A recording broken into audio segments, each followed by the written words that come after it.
ഓഫീസിലേക്ക് പോവാനായി ഓടിച്ചാടി സ്റ്റെപ്പ് ഇറങ്ങിയപ്പോൾ കൈയൊന്നു കുത്തി വീണു. ഇതിനൊരു സർജറിയും വേണ്ടി വന്നു. സർജറി കഴിഞ്ഞ് പോസ്റ്റ് ഓപ്പറേറ്റീവ് റൂമിൽ നിന്ന് സ്വന്തം മുറിയിലേക്ക് മാറ്റിയപ്പോൾ വല്ലാത്ത ദാഹവും വിശപ്പും. അതുകൊണ്ട് ഒരു പൈനാപ്പിൾ ജ്യൂസ് കുടിക്കാൻ തീരുമാനിച്ചതാണ് ജ്യോതിസ്. പൈനാപ്പിൾ ജ്യൂസ് കഴിച്ചൊരു 10-20 മിനിറ്റ് കഴിഞ്ഞപ്പോഴേക്കും തൊണ്ടയുടെ പിന്നിലായിട്ട് എന്തോ തടസ്സം. കൂടുതൽ ഭക്ഷണം കഴിക്കാൻ സാധിക്കുന്നില്ല, ശ്വാസം മുട്ടുന്നത് പോലെയുള്ളൊരു തോന്നൽ. ജ്യോതിസിനുണ്ടായ ഈ പ്രശ്നത്തെ യുവലൈറ്റിസ് എന്ന് പറയുന്നു. നമ്മൾ വാ തുറന്ന് നോക്കുമ്പോൾ തൊണ്ടയുടെ പിന്നിൽ കാണുന്ന യുവല വലുതായി വീർത്തു നിൽക്കുന്നതിനെയാണ് യുവലൈറ്റിസ് എന്ന് പറയുന്നത്. ഈ വിഷയത്തെക്കുറിച്ചാണ് ഇന്നത്തെ വീഡിയോ. ഞാൻ doctor Pebitha, Kozhikode district cooperative ഹോസ്പിറ്റലിലെ ENT സർജനാണ്.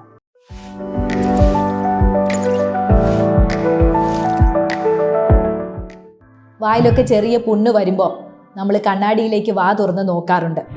അപ്പോൾ അണ്ണാക്കിൻ്റെ പിന്നിലായിട്ട് ചെറുനാവെന്ന് വിളിക്കുന്ന ചെറിയൊരു ഫ്ലഷി പീസ് തൂങ്ങിക്കിടക്കുന്നത് നിങ്ങൾ കണ്ടിട്ടുണ്ടാവും. ഇതിനെ യുവല എന്നാണ് പറയുന്നത്. അപ്പോൾ ഈ യുവല നീളം വെച്ച് വലുതായി ചുവന്നു വരുന്നതിന് യുവലൈറ്റിസ് എന്ന് പറയുന്നു. ഈ യുവലൈറ്റിസ് വളരെ സാധാരണമായിട്ടുള്ള പ്രശ്നമല്ലെങ്കിലും അനുഭവിച്ചിട്ടുള്ളവർക്ക് അസഹനീയമായിട്ടുള്ള വേദനയും ബുദ്ധിമുട്ടും ഒക്കെ ഉണ്ടായിരുന്നു കാണും. അതുകൊണ്ടാണ് ഈ വിഷയം ഇന്നത്തെ വീഡിയോയ്ക്കായിട്ട് തിരഞ്ഞെടുത്തത്. ഈ യുവല എന്ന് പറയുന്നത് നമ്മൾ ഭക്ഷണം കഴിക്കുമ്പോൾ മൂക്കിലേക്ക് തിരിച്ചു കയറാതിരിക്കാനും താഴോട്ട് ഭക്ഷണം ഇറങ്ങിപ്പോവാനും സഹായിക്കുന്നു. അതുപോലെ തന്നെ ശ്വസന പ്രക്രിയയിലും ഈ യുവലയ്ക്ക് വലിയൊരു റോളുണ്ട്. എന്തൊക്കെ കാരണങ്ങൾ കൊണ്ടാണ് ജ്യോതിസിന് സംഭവിച്ചതുപോലെ വലുതായി വീർത്ത് വരുന്നത്? പ്രധാനമായിട്ടും അണുബാധകൾ.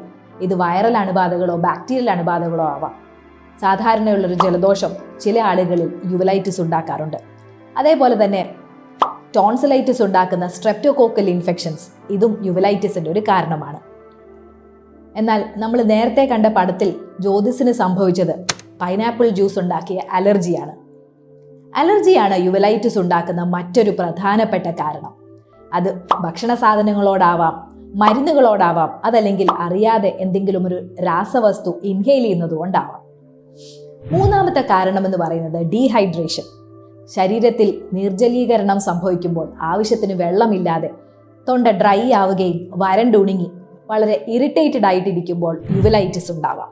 മറ്റൊന്ന് വായിലുണ്ടാവുന്ന ചെറിയ ചെറിയ ഇഞ്ചുറീസ്, പ്രത്യേകിച്ചും മയക്കം കൊടുത്തുള്ള അനസ്തീഷ്യയൊക്കെ ആണെങ്കിൽ ട്യൂബ് ഇടാൻ വേണ്ടി ഇൻസ്ട്രുമെൻറ്റ്സ് വായിലേക്ക് ഇടുമ്പോൾ അത് ചിലപ്പോൾ യുവലൈറ്റിസ് ഉണ്ടാക്കാനുള്ള ഒരു സംഗതിയാണ്. അതുപോലെ തന്നെ വളരെ ശക്തിയായിട്ട് ചുമച്ച് തൊണ്ട ഇങ്ങനെ വളരെ ശക്തമായിട്ട് കാർക്കിക്കുന്ന രീതിയിലുള്ള പ്രവൃത്തികളും യുവലൈറ്റിസ് ഉണ്ടാക്കാം. പിന്നെ പുകവലിയും മദ്യപാനവും ചില ആളുകളിൽ യുവലൈറ്റിസ് ഉണ്ടാക്കുന്നു. വയറ്റിലെ അസിഡിറ്റി, ഈ ആസിഡ് റിഫ്ലക്സ് മേലോട്ട് തികട്ടി വന്ന് തൊണ്ടയിൽ ഇറിറ്റേഷൻ ഉണ്ടാക്കിയാലും യുവലൈറ്റിസിനുള്ള സാധ്യത കൂടുന്നു. അതേപോലെ തന്നെ കൂർക്കം വലിയുള്ള ആളുകളിൽ വായ തുറന്നുറങ്ങുമ്പോൾ തൊണ്ട ഉണങ്ങി വരളുകയും യുവല വലുതായി വരുന്നതായിട്ടും കാണാറുണ്ട്. ഇങ്ങനെ സംഭവിച്ചു കഴിഞ്ഞാൽ എന്തൊക്കെയാണ് രോഗലക്ഷണങ്ങൾ? ഏറ്റവും പ്രധാനപ്പെട്ടത് ഭക്ഷണം കഴിക്കുമ്പോഴും വെള്ളം കുടിക്കുമ്പോഴും ഒക്കെ തടസ്സം അനുഭവപ്പെടുക. നമ്മൾ നേരത്തെ കണ്ട ജ്യോതിസിൻ്റെ യുവല ഒരു 4 സെൻറ്റിമീറ്ററോളം വലുതായി വന്നിട്ടുണ്ടായിരുന്നു. അത് കാരണമാണ് പിന്നീട് ഭക്ഷണം കഴിച്ചപ്പോൾ അവന് തടസ്സം അനുഭവപ്പെട്ടത്. ഇതോടൊപ്പം തന്നെ അസഹനീയമായിട്ടുള്ള വേദനയുണ്ടാവും, ശ്വാസം എടുക്കുമ്പോൾ ബുദ്ധിമുട്ട്, രാത്രി ഉറങ്ങുന്ന സമയത്ത് കൂർക്കം വലി. യുവലൈറ്റിസ് ചികിത്സ എടുക്കാതെ നീണ്ടു നിന്നാൽ പനിയും ശ്വാസതടസ്സവും ഒക്കെ അനുഭവപ്പെട്ടേക്കാം. ഇങ്ങനെയുള്ള പ്രശ്നങ്ങൾ കണ്ടു കഴിഞ്ഞാൽ നമുക്ക് വീട്ടിൽ നിന്ന് എന്തൊക്കെ ചെയ്യാം? ധാരാളം വെള്ളം കുടിക്കുക എന്നുള്ളതാണ് ആദ്യമായിട്ട് ചെയ്യേണ്ടത്. തൊണ്ട ഉണങ്ങാത്ത രീതിയിൽ നല്ലവണ്ണം ഹൈഡ്രേറ്റ് ചെയ്ത് വെക്കുക. പിന്നെയുള്ളത് ചെറു ചൂടുവെള്ളത്തിൽ ഉപ്പിട്ട് തൊണ്ടയൊന്ന് ഗാർഗിൾ ചെയ്യാം. റൂം ടെമ്പറേച്ചറിലുള്ള ചൂടാണ് നമ്മൾ തിരഞ്ഞെടുക്കേണ്ടത്. ഇതിനോടൊപ്പം തന്നെ മരുന്നുകൾക്ക് അലർജിയൊന്നുമില്ല എന്ന് ഉറപ്പാക്കി പാരസെറ്റമോൾ ഗുളികകൾ കഴിക്കാം. ഇതിനോടൊപ്പം നേരത്തെ ഇതേപോലെ ഏതെങ്കിലും ഒരു ഭക്ഷണ സാധനങ്ങൾ കഴിക്കുമ്പോൾ അലർജി ഉണ്ടായിട്ടുണ്ടെങ്കിൽ അത് ഒഴിവാക്കാൻ ശ്രദ്ധിക്കുക. ഇനി അഥവാ കഴിച്ചു കഴിഞ്ഞാൽ അലർജിയുടെ ഗുളികകൾ വീട്ടിലുണ്ടെങ്കിൽ അതെടുത്ത് കഴിക്കുകയും ചെയ്യാം. ഇത്തരം കാര്യങ്ങൾ ചെയ്ത് കഴിഞ്ഞിട്ടും ഈ പ്രശ്നത്തിനൊരു പരിഹാരം കിട്ടുന്നില്ല. വേദന കൂടിക്കൂടി വരുന്നു, ശ്വാസം മുട്ടൽ അനുഭവപ്പെടുന്നു, പനി കൂടുതലായിട്ട് കണ്ടുവരുന്നു, ദിവസം ചെല്ലും തോറും വേദന കൂടി വരികയാണ്. അപ്പോൾ ഇത്തരം സാഹചര്യങ്ങളിൽ വീട്ടിൽ നിന്നുള്ള പൊടിക്കൈകൾക്ക് നിൽക്കാതെ ഒരു ഡോക്ടറെ കണ്ട് ആൻറ്റിബയോട്ടിക്കുകളും മറ്റും എടുക്കേണ്ടി വന്നേക്കാം.